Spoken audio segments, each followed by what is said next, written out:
Business Law Breakfast Seminar for 2022. We're happy to have some people in the office, and welcome to everyone that's joining us remotely today. I'm Julie Maxfield. I'm a principal in the Commercial and Property team at AP Partners. As you're aware, today's seminar is on buying and selling businesses, and this topic will cover a whole raft of different areas of law, which will touch on tax, employee issues, intellectual property, and corporate law. So hopefully it'll be of great interest to everyone attending. We've got two fantastic speakers here today. John McCoon from AP Partners is going to take us through the legal issues associated with sale and acquisition of business, and Reece Pedler from Hamilton Morello Accountants is going to discuss the accounting issues, including structure and risk implications that need to be considered. Just a few pieces of housekeeping before we get going this morning. We're happy to take questions throughout the seminar, so if anyone's got a question in the room, just let me know. But also quite equally happy to take questions at the end. Anyone that is joining remotely, please use the Q&A function, which is on the Zoom webinar. Secondly, the bathrooms are out to the left, turn right at reception, and then they're on your left if anyone needs the bathroom. And also, if anyone, so we don't get into trouble, please wear a mask if you're not eating or drinking. So firstly, I'd like to welcome up John McCoon from AP Partners. John is special counsel with us, and he's one of Victoria's most highly regarded business lawyers, and has been recognised in Best Lawyers in Australia since 2013 on a multiple number of occasions for his work in corporate governance, mergers and acquisitions. He has more than 4 decades of corporate transactional experience in matters such as mergers and acquisitions, divestments, restructuring, takeovers, capital raising, share buybacks, IPOs, and backdoor listings of joint ventures. So there's a raft of experience there. So welcome, John. Thank you, Julie, and good morning, everyone, both here and virtually. I'm going to claim the exemption. I'm going to do a no back. I'm not wearing masks on this back. Look, that's obviously a pretty broad topic. Everything you need to know about buying and selling businesses. And given that we've no doubt got a range of different specialties and backgrounds in the audience, both here and online, much of what I'm going to say is sort of fairly generic. But having said that, hopefully there may be some, might provide some food for thought for you. Broadly speaking, how I thought I'd approach it is I just provide a little bit of no two deals are the same, as you probably, it sounds fairly trite, but it's true. Having said that, I thought I might just sort of take you through the sort of typical key steps in an acquisition or a disposition, and that will perhaps enliven some focus on some particular issues in connection with that, or whether it be in sale of business / assets or sale of shares. Just a bit of a quick refresher on some statutory disclosure in the context of the sale of a small business, and a little bit of a finish up a bit of an outline on some vendor protection mechanisms or provisions that you would typically see around, designed to limit liability for breach of vendor warranties. So not necessarily in that same order.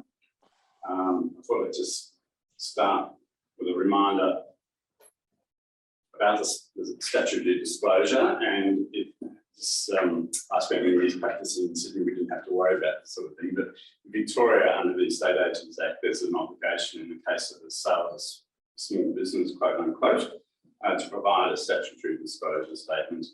It's commonly known as the Section 52 statement, and that has to be provided before any contract's entered into or any deposit is accepted. For the purposes of that, that obligation applies in the case of a small business, which is one where the price for goodwill, plant and equipment is $450,000 or less. You don't have to sell all of the plant and equipment, just whatever you sell with prices at that level, then prima facie your obligations kick in. Inventory and intellectual property are not included in the price calculation. And there are some exceptions. In particular, if the business holds a license or permit on a liquor license, then that obligation doesn't apply. And it's worth noting that if there's freehold land included, then the provision of this section 52 statement doesn't obviate the need to provide whatever other disclosures are required under the sale of land. legislation. And then, as noted there, if there's an assignment of a retail lease, lease of a retail premises, under the Retail Leases Act, there's some additional disclosure statements required under that legislation, if that's relevant. So in essence, just quickly, the Section 52 statement includes basic information about identity, the business, but in particular focuses on financial performance, the 2 completed years and the most recent completed quarter, and importantly, it has to be certified by a practicing accountant. If you fail to give one when you should, then apart from being an offence, the purchaser is able to avoid the contract within 3 months after the date of signing, provided that they haven't already taken possession, and in those circumstances, monies have to be repaid.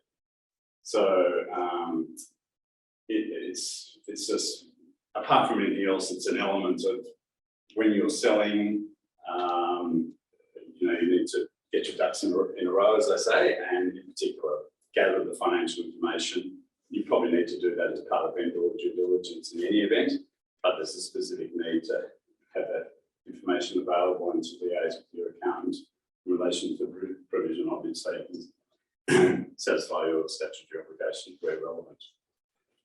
Okay, so again, as I mentioned, I just thought I'd sort of fairly briefly at a reasonably high level go through some of the typical and key steps in an acquisition or M&A transaction.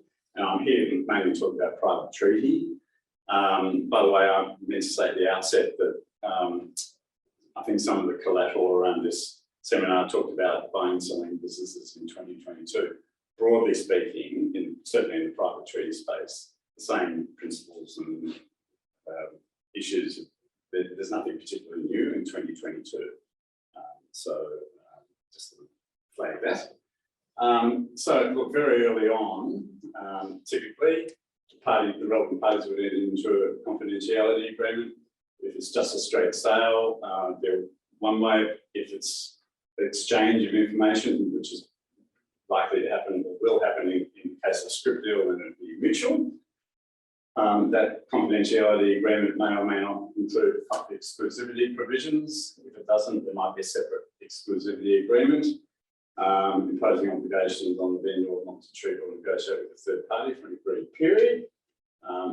In the more exotic level, sometimes there might be negotiations around the payment of a break fee to compensate the purchaser for their costs if the vendor pulls out. In the takeover arena, just as an observation, the takeovers panel regard a reasonable break fee as being something in the order of 1% of either the equity value of the target, or in the event that it's a highly geared entity, then perhaps the enterprise value. So that's a sort of fixes a figure rather than addressing compensation for costs actually incurred. So they're not, in my experience, they're not that common in private treaty M&A, but just again, food for thought. From a lawyer's perspective, it's always, well, in fact, from the party's perspective, indeed, particularly helpful, I think, early on to have a sit down, negotiate, and have a term sheet prepared, setting out obviously the key commercial terms, usual obvious ones, price, conditions, structure, timing, etc.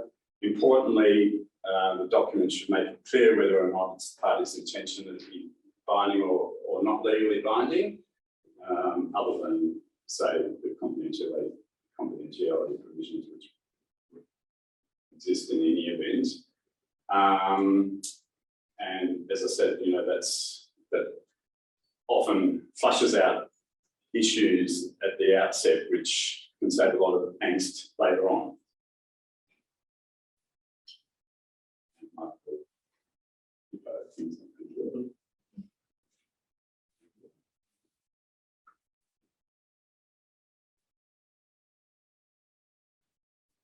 There we go. Oh, okay. Thank you. So, turns out it's your thumb that's not working. yeah, well, must recognise my fingerprints from somewhere. So, look, on due diligence, don't think, I know you probably realise this, but due diligence obviously is important from the on the buy side, but it's also quite important on the sell side. You want to get a transaction running smoothly.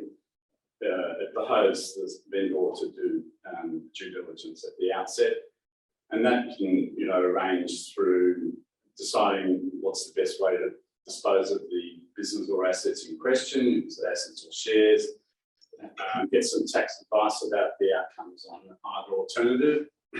Potentially, if it's a group of companies, you might have to sort of, your subsidiaries, for example, that are not relevant, you know, might have to have some pre-sale restructuring, which you might want to put in place at an early stage. Similarly, if it's an asset or business transaction, you know, potentially exclude some transactions that you don't want to sell.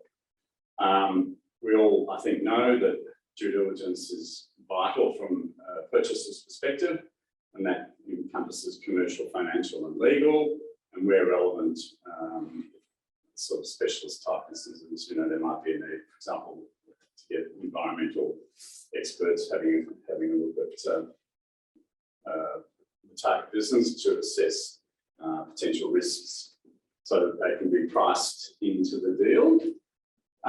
Again, typically, the actual process around DD would involve the preparation and submission of a questionnaire, suitably adapted for the particular transaction. And I've listed there a number of aspects that we normally deal with. Ownership structure, if it's a share sale, you know, shareholders, governance, other relevant documents, key assets, material contracts. For example, in the share sale, one relevant factor is there a change of control clause, which would require consent of the counterparty in connection, and if it's an asset sale, you need to look at the contracts to have a look at the assignment provisions, etc., etc. Looking at the intellectual property, trademarks, domain names, etc. Financial position, the employees. I think, as I'm sure you know, in the case of a share sale, the employees stay with the entity, generally speaking. So that's relatively straightforward. In an asset sale, effectively, the employees would transfer over. They're not forced to, but the purchaser makes offers and there's an adjustment for transferred employee liabilities, etc. What's the lie of the land in terms of litigation, other risks, what's the insurance situation, and in particular, the claims history.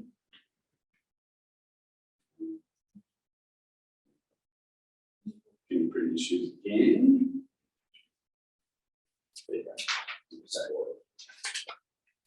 So, in context of the share sale, arguably less complicated because we're just dealing with the sale of the shares and all the underlying aspects of the business stay in situ. As importantly, you're buying the skeletons as well, so it's all the assets and liabilities, so you need to be aware of that where necessary. Negotiate suitable protections in the form of indemnities about things that, as a buyer, you feel uncomfortable with. As I mentioned, in the context of share sale, change of control is an issue, no need to transfer employees. There may or may not be some tax benefits in a share sale in the context of use of carry forward tax losses, and I'm sure Reece can stand on that if need be. And because of the wider nature and effect, I suppose, of that sort of transaction, you'll typically find fairly broad indemnities and warranties. And sale shares doesn't attract GST. So input tax financial suppliers only, but No, there's no GST payable. Not sure where the receiver part of this is.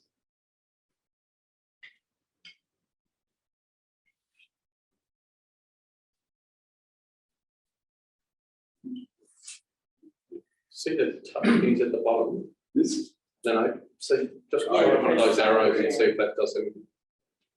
Nope. That might not be related to that. okay. All right, well, the other, yeah.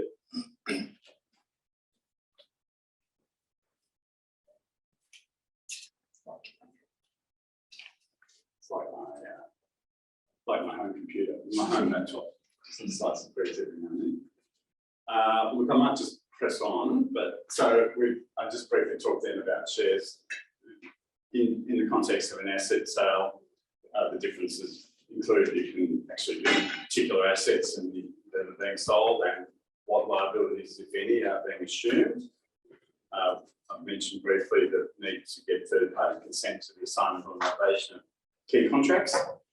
In the case of a retail lease, you need to be cognizant of the retail lease exact procedures, which include the ability to protect the vendor from liability arising post the date of completion in context of an assignment in the event that the assignee defaults. Right, okay, thank you. Employees fellow costs. If they don't accept the purchaser's offer, which would need to be on terms and conditions as a whole no less favourable to the employee than the current terms and conditions, then there are issues around who's liable for redundancy, so just need to watch all of that.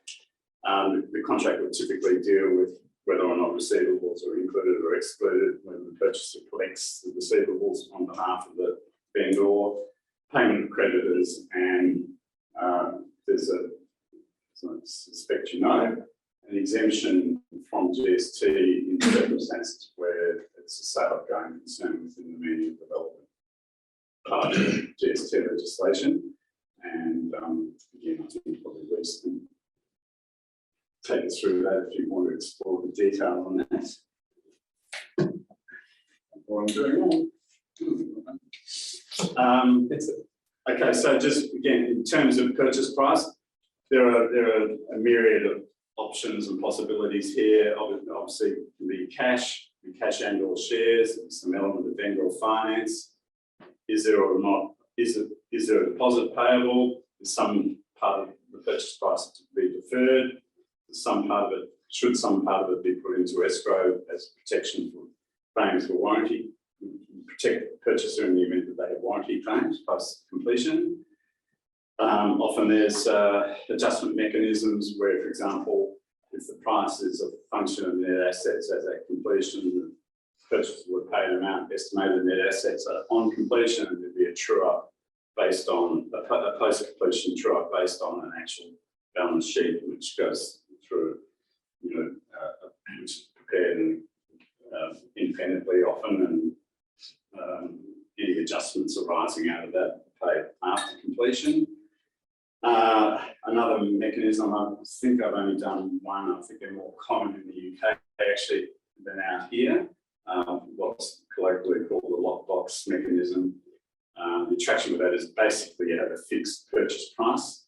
It's fixed having regard to some relatively recent accounts usually audited, and the SPA or share sale agreement would include covenants on the part of the vendor that there be no so-called leakage as defined between the relevant date and completion, and if there is leakage, then there would be an adjustment to the purchase price. I haven't seen too many of those so far, and certainly not so much of the smaller end of the scale.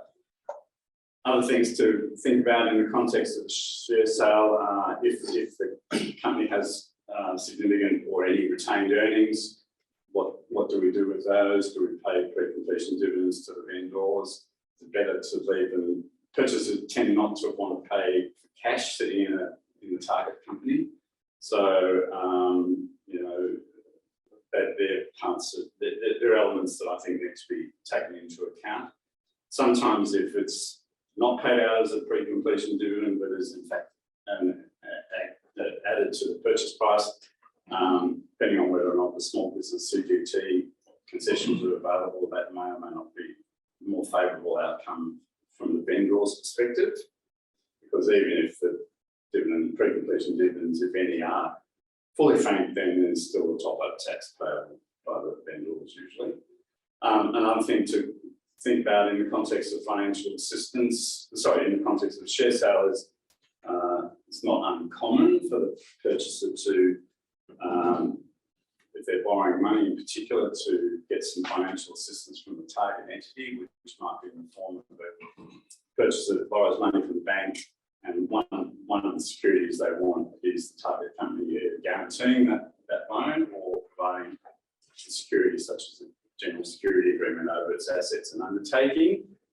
And broadly speaking, the preferred approach on all of that is to have that leased by the shareholders under the relevant provisions of the Corporations Act, commonly referred to as a whitewash. Alternatively, if the board needs to take a more sort of bullish view about it and conclude that by providing financial assistance, the interests of the company and its creditors wouldn't be materially prejudiced, then they may dispense with the shareholder approval mechanism. Another reasonably common aspect of transactions is where the seller and the buyer sort of can't quite meet in terms of pricing. One approach is to have an agreed amount paid on completion and then have earn-out arrangements post-completion, and there's tax considerations to take into account there. Typically, sorry, in my experience, earn-outs can be EBITDA or net profit after tax, could be 1 year, 2 year, 3. The agreement will include some protections about sort of not trying to keep the calculation of that reference amount consistent with prior practice, basically. So there's sort of no cooking books for the purposes of increasing the earn-out payment or otherwise. Again, similar to what I mentioned before, the provisions around agreeing on those. Sometimes there's caps and floors, and where they're particularly complicated, sometimes it's sort of, if the EBITDA, for example, in year 1 falls within this range, then the increment over some base is paid, blah, blah, blah. In my experience, it's always a good idea if you can to put some work examples in the SPA so that parties, two reasons. One, parties clearly understand what they're agreeing to, and if need be, a third party such as the court can sort of more readily understand the intent. Okay, so quickly on the SCGA, probably need to speed up a bit here. Maybe none of this is new or novel, but some of the elements of the transaction document, obviously, where necessary, conditions precedent. I've just listed a few there. Sometimes not great from a vendor's perspective, but circumstances might warrant it. Purchases completion and satisfactory due diligence is often, it's not uncommon. Finance also not great. Purchase again, finance also not great from the seller's perspective. And there's very much depends on circumstances as to what the CPs might be. Next, in the case of a business, it'll deal with what assets am I buying, what liabilities am I assuming as a buyer, provisions around stock take, how to deal with receivables, transfer of employees, shares. It's just the shares being sold, as I said before. One issue is where you have multiple vendors. The buyer would push for them to be jointly and severally liable, rather than separately liable in proportion to their shareholdings. So that's always not an uncommon debate. Indemnity, the purchaser would indemnify the vendor or directors for any personal guarantees that they've entered into in connection with the company's business, which arise, any liabilities arising from the target's default after completion is a good thing to put in from the seller's perspective. And then usual things around when are we going to complete, what do we have to do at completion, what do the post have to deliver at completion, the warranties, limitations on liability, purchasers' warranties, non-compete, non-solicitation, parties' obligations to be guaranteed by, for example, a director in the case of a freshly established entity with assets, and various other bits and pieces, if I can put it that way. And then finally, I mentioned at the outset, I just thought I'd make a few brief comments around some sort of vendor protection mechanisms that the documentation usually addresses. The most important, well, a very important point to reinforce is that obviously any warranties given by the vendor are going to be qualified by disclosures. The disclosures need to be in writing, so no good sort of saying things, the seller telling the purchaser things orally, because that's just fertile ground for dispute about who said what and when.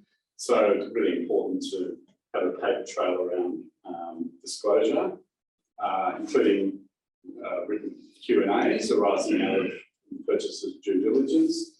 Sometimes there's a disclosure of things that you would find out if you did some searches of relevant registries, etc.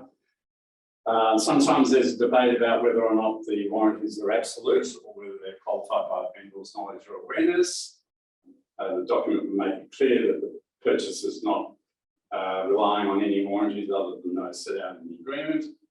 From the seller's perspective, don't make forward-looking statements, and the document would confirm that the buyer hasn't relied on any warranties other than those set out in the SCGA. And then typically, there's the provisions for de minimis and or minimum aggregate amounts for vendor claims, cap on liability, which, you know, sort of traditionally, I suppose, would be purchase price, but in more recent years, that cap has been sort of declining, and it all depends.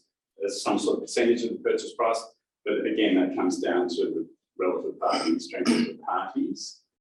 Sometimes these limitations are said not to apply to breach of tax or title warranties, and they won't apply to the extent of any fraud, dishonesty, or willful concealment. Limitation periods, 7 years usually for tax warranties. Other warranties, always a point of debate, but could be 1 up to 3 years. Again, no rules around all that. No liability to the extent that the subject matter of the claim is dealt with in the accounts. Otherwise, the vendor will be in effect with double dipping usually, and various other limitations. And then the debate also often arises as to whether or not, in addition to the warranties, the vendor should give an indemnity in support of those warranties. And from a purchaser's perspective, that's a preferred position. Under the indemnity, you get dollar for dollar recompense, and the buyer hasn't got any obligation to mitigate, as it might be said it has in case of a breach of warranty. And finally, warranty and indemnity insurance is out there. It's become more common, usually at the bigger end of town, and quite often in private equity arena, where, for example, if you're selling a private equity fund and you sell your assets, you want to distribute proceeds to your investors. So they'll look at getting some insurance which will cover warranty claims, and that will often be typically on the buy side. so that sort of obviates the need for retention payments, etc., that might otherwise arise. And if you're going to be looking at warranty and indemnity insurance, it's important to talk to the insurers early on, because they are very much part of the process in terms of negotiation of the warranties. Thank you. Thanks, John, for that informative presentation. Do we have any questions for John now? Or we can hold them to the end. Might keep moving in the interest of time anyway. But if you have got a question for John, feel free to save that up to the end. So next up, we've got Reece Pedler from Hamilton Morello. He's a business and advisory partner. He's a chartered accountant who works with clients across a diverse range of industries and regularly assists clients with sale and purchase transactions of varying sizes and complexities. Reece most enjoys being out at the coalface, seeing and working with his clients, and enjoys spending time on family adventures with his wife and 3 young children. So please welcome Reece.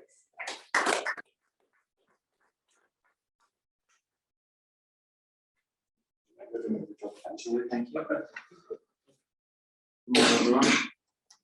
So thanks, John, for all of that. You've covered off on some things that I'll touch on as well, so that was really good. We've been able to think the same way about what we're talking about this morning.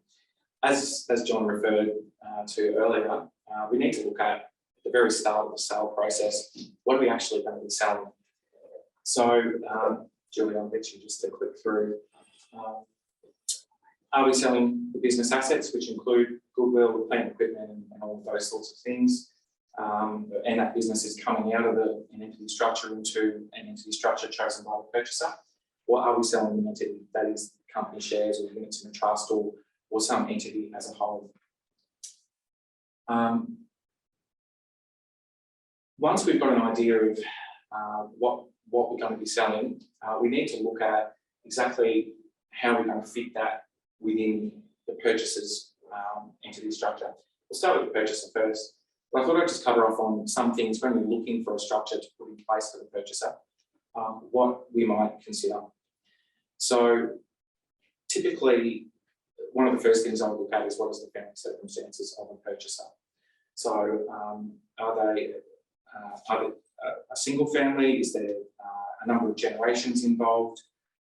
Have we got a blended family going on? Those sorts of things will affect how we put a structure in place within the client's existing structures, and we think about that in terms of asset protection.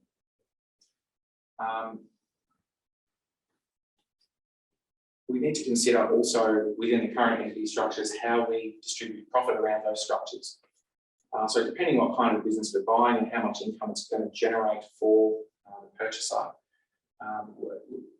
we need to think about things like if we're looking at trusts, family trust elections, and if there's companies in group interpost entity elections and things like that, because that will have an impact on how the tax is paid and profits from that business distributed around the group. There was a couple of other things there as well. If there's if it's a particularly risky type industry, more so than not, then that might affect how we put those structures in place.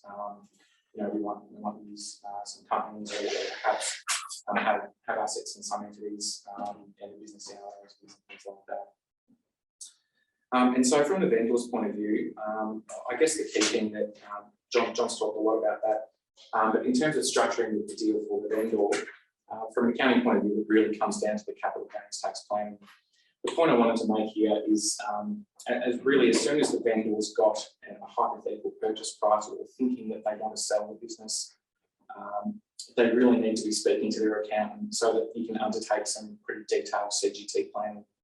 Once we've got an idea of what that purchase price is, the accountant can, depending on the complexity of the structures, reasonably easily do a capital gains tax planning exercise in conjunction with some income tax planning to give the vendor an idea of what sort of tax they're going to be up for. It's critical that that's done at the start because, as John said, it's going to impact on how the deal might be structured. So, for example, the sale of assets, you might have some discounts and things available that the sale of entities might not, and vice versa. It just depends entirely on how the vendor holds the business assets as they're already set up. And just one other point on that as well, with the, once the business is sold, there also has to be a plan for what is going to happen with the proceeds. So I'll touch on that a little bit shortly. Income tax considerations. So we need to think about, for the purchaser, they're spending all this money on buying this business. And depending on how it's structured, there's going to be certain things that are deductible and certain things that aren't. So if we've got an entity purchase where we're buying shares or units or some other kind of entity, people are often surprised, and this goes to the goodwill component of an asset sale as well. People are often surprised when I say, actually, no, that is not outright tax deductible and revenue account. So the tax treatment of those items are that forms the cost base, that the amounts paid for those components form the cost base of those assets, and then carry forward indefinitely until those assets are disposed of. In the asset sale, when we're looking at the various components that are coming out of the vendor's entity into a purchaser's entity, there's different treatment for each types of those components. Now it's interesting, in current times, in 2020, 2021, 2022 financial years, there's been a lot of tax concessions for depreciable plant equipment and motor vehicles and those types of assets. So on the purchaser side of things, at the moment, a lot of those assets are able to be written off in full 100% in the first year. And that is under the current temporary full expensing rules. Now, the purchaser has a choice not to do that. Because it's their first year in business, perhaps they might want to defer that. They might not have as much income as they normally might, things along those lines. So they do have a choice to opt out of those temporary full expensing rules and depreciate those sorts of assets normally. But most people will want to write those off in full if that right is available. Stock on hand and materials, they'd be outright expensed in the first year of purchase. So they'll just find their way into the profit and loss statement. Loan repayments, because they're repaying a capital asset, are not tax deductible. But if we've got funding from a bank to help fund the acquisition, the interest on the borrowings will likely be deductible. There's some caveats around that, which we'll get to. And I've just popped another little note in here, very practical consideration. When a purchaser takes on the business, often they're not thinking about the income tax implications of the income that they're going to have from trading. So it depends entirely on the deal, but for example, if you've got a deal that a purchase that happens on the 1st of July, the tax returns for that financial year, which will be ended 12 months after that acquisition, might not happen, it might not be due to 12 or 15 or months, after that stage. So the purchaser needs to be thinking that they need to put that tax away straight away, depending on the level of profits of the business.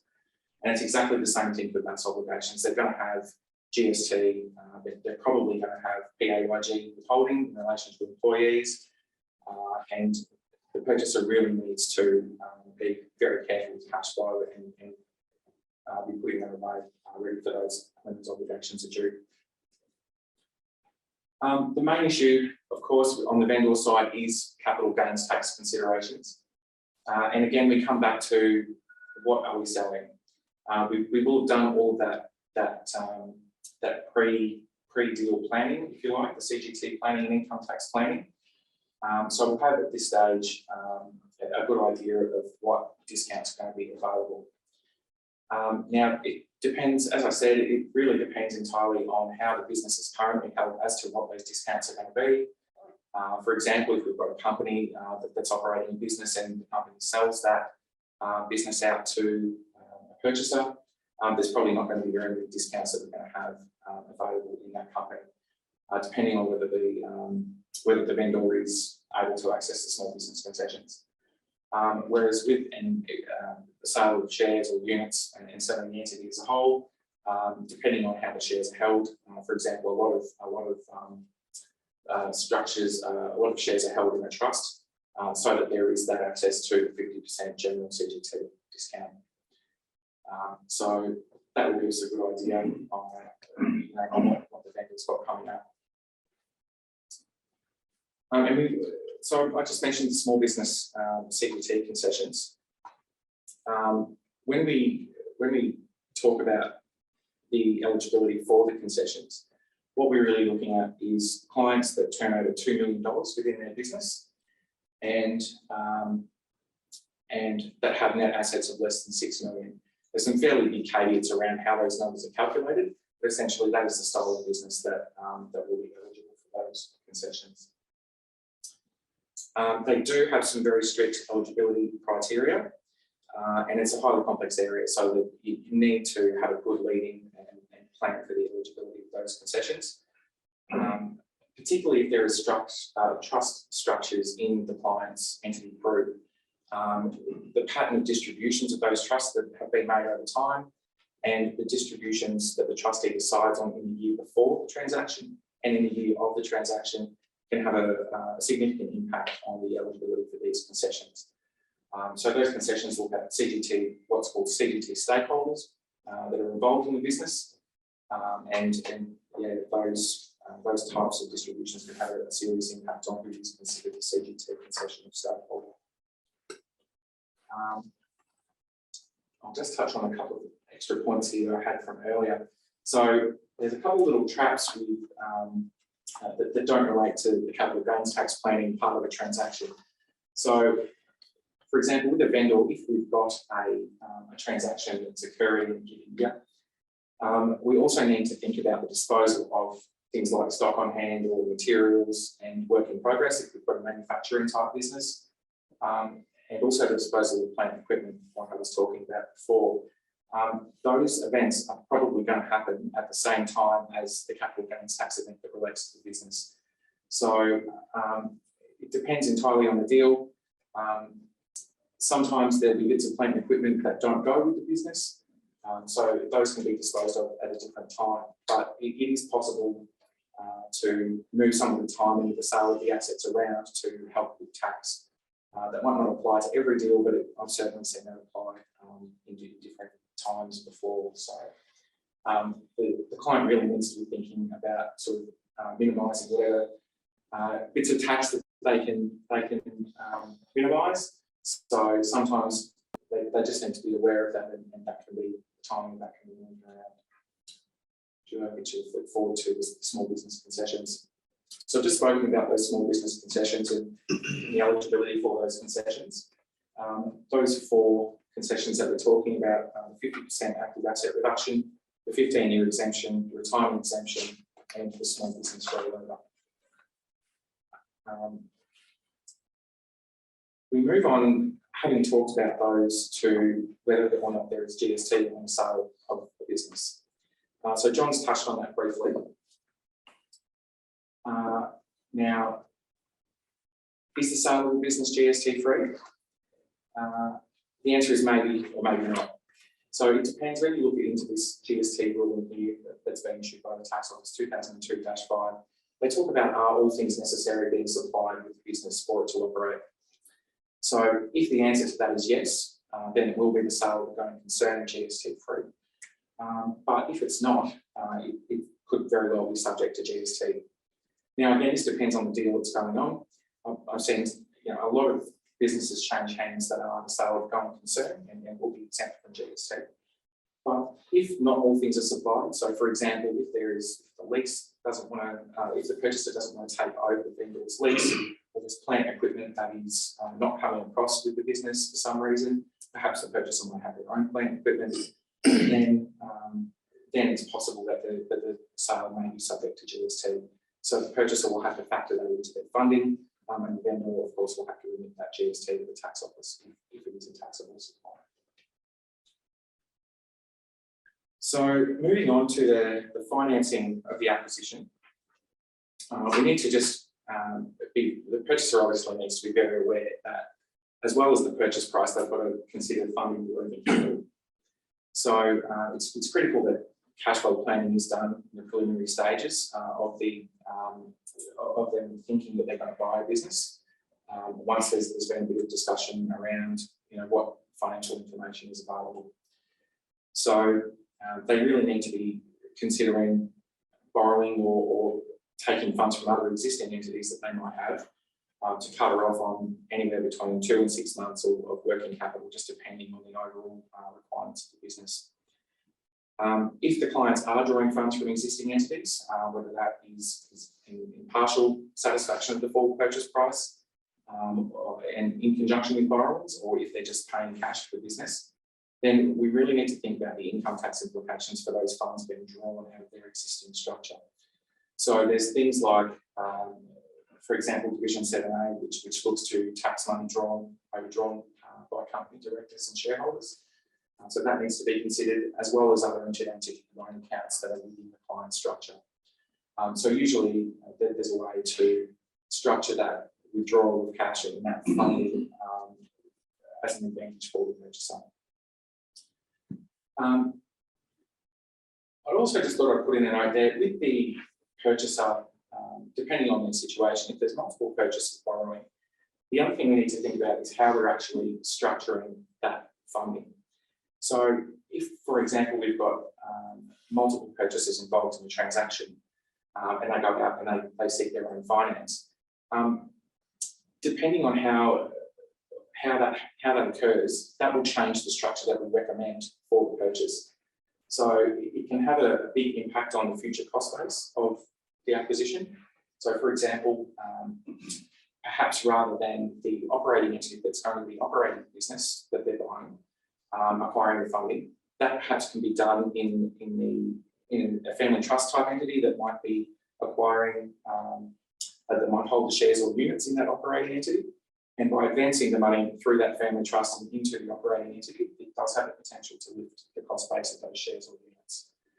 So it depends on what the client's plans are. They might be happy to have all the funding in the operating entity, but if they're planning to move the business on at any stage in the medium or long term, it can be better to have that cost base sitting in the shares or the units. Just depends on their circumstances. The other point here is deductibility of interest expenses.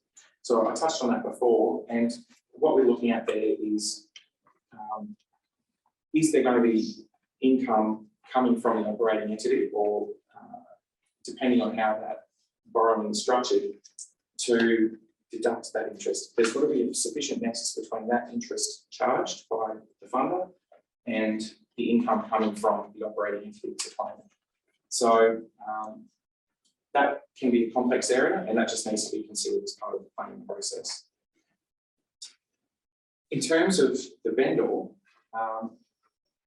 when they get to the point that they've sold the business, they need to think about what are they going to do with these funds. So again, it comes down to their structure. If they're a company or if they've got a trust, perhaps a unit trust that sold the business, all the shares or units in this operating business, these funds are going to be banked somewhere within their structure. We need to think about things like Division 7A, as I've mentioned. If it's a company that sold the assets, there's going to be some extra income tax implications for the money coming out of that company, potentially. We've also got an issue where if the company has sold assets and it's looking to be wound up, then we need to consider CGT Amendment C2, which looks to deem proceeds on the cancellation of shares. If there's a unit trust involved in selling the business or an entity, then we need to look at distributing those capital proceeds out of the unit trust, and whether or not CGT Event E4 applies to either reduce the cost base of the units in that trust or potentially create a secondary capital gain. So that would usually only apply if we've got discounted small business concession type distributions coming out of that trust. A little win here that the vendor might be able to take is if they are eligible for the small business concessions, and they also have a fairly healthy super balance. The small business CGT superannuation cap does allow the vendor to be able to get more proceeds from the sale into superannuation. So normally within superannuation, we usually only hear about the two caps that apply, which is the concessional contribution cap and the non-concessional contribution cap. So either contributions that are tax deductible or contributions that are made after tax and are claimed as a tax deduction.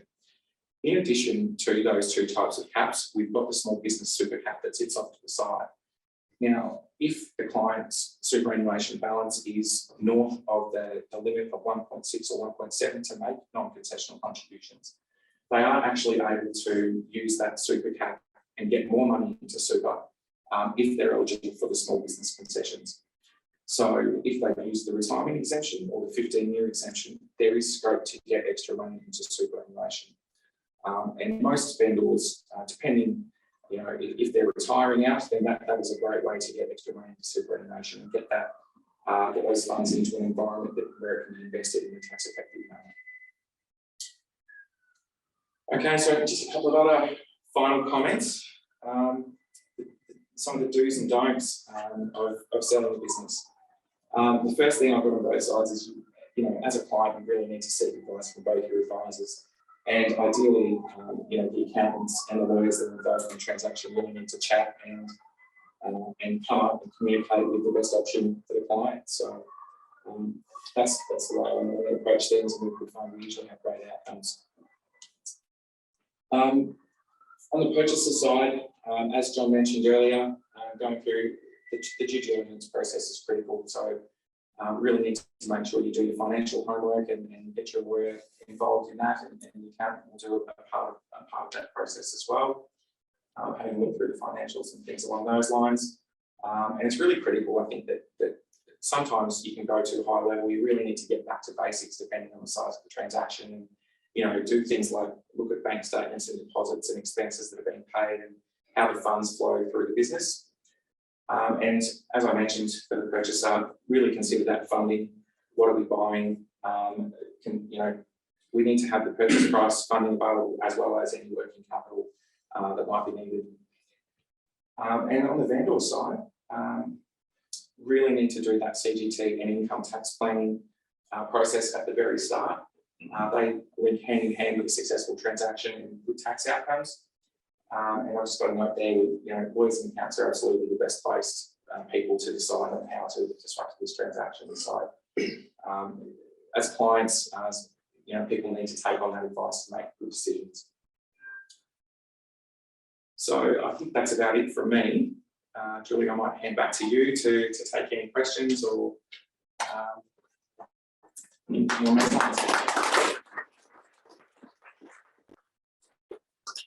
That was certainly very thought-provoking and informative. So we've actually got a question from the webinar for you. So in relation to GST and the going concern exemption, the question was, can the GST concession be partial, or is it essentially all in or all out application? Sure. So it is it's an all in or all out. Yeah, sure. Sorry, I just jumped up. So it is an all in or all out application. So a decision will be need to be made based on the facts of the transaction, what assets are being sold, and what is going with the business essentially. So as John said, in the case of the sale of entity, 99 times out of 100, I can't think of the time where it wouldn't be, but that would be GST free. But where we're selling the business assets, including the goodwill, that needs to be taken on the facts of the deal as to whether that is either GST free or a taxable supply. If there's been separate supplies being made, for example, if they're not sure why, but if there's a separate supply of plant equipment or something else that's going between the vendor or purchaser, if it's an entirely separate transaction, then that would be taken on its own merits. Normally, that would be a taxable supply. But in terms of the sale of the business contract, it's either a going concern or it's not. Just sorry, you've got Sure. one more view. Yeah, go ahead. Sneak off. No, that's fine. It's just whether the question is, do the sales and accounting principles apply differently if you're selling a franchise? They can do, and I think that really comes down to the franchise agreement that's in place. I'll probably defer to John's expertise on answering some of that. But the basics that we've gone over today, I would say probably still would apply to a franchise type sale. You've still got a sale of assets and a sale of business, but if we're entering into a franchise agreement, you know, we really need to have a look at what's in that franchise agreement and how it's to be structured. So, getting the wind up. So, is there any more questions before we finish up? I'm sorry, I have a question. Thanks for the session. Of course, it was a big one. So what I want to ask is, whenever there's a buyout, of course, every business is different. Would you be able to summarize the red flags quickly, like something you can take home What can be the red flags? The red flags, I guess. I'm happy to try and have a summary of that. I guess from a legal perspective, it's probably about red flags would be about doing your proper due diligence. Just making sure you consult the appropriate professionals in terms of accounting. Tax, I guess, is a big one, Reece. Warranties and warranty claims. Employees, making sure if you're buying business, that if you're buying the actual business itself, whether you're got the appropriate transferring employees in place and key employees to run the business going forward, making sure they're under the appropriate award, that sort of thing. Making sure you've got all the IP, to run the new business, and that sort of thing. I guess that's off the top of my head. I'm sure Reece and John can help us further and perhaps go back through their slides and take out the key points there. So on that note, I think we'll probably wrap up for today. So thanks very much to John and Reece for a fantastic presentation. Thanks everyone for coming and everyone that's tuned in online. Just a quick note about our next seminar, which is Protecting Family Wealth. And that is actually a really interesting topic on from 3 different perspectives. Essentially, we're going to have family lawyers there, wills and estates lawyers there, and insolvency practitioners there to talk about how to protect family wealth now and into the future. So that will be our next one. And if anyone's got any questions, feel free to give John or Reece a call. I'm sure they'd be happy to take your calls for any questions that we haven't answered today. Once again, thanks very much.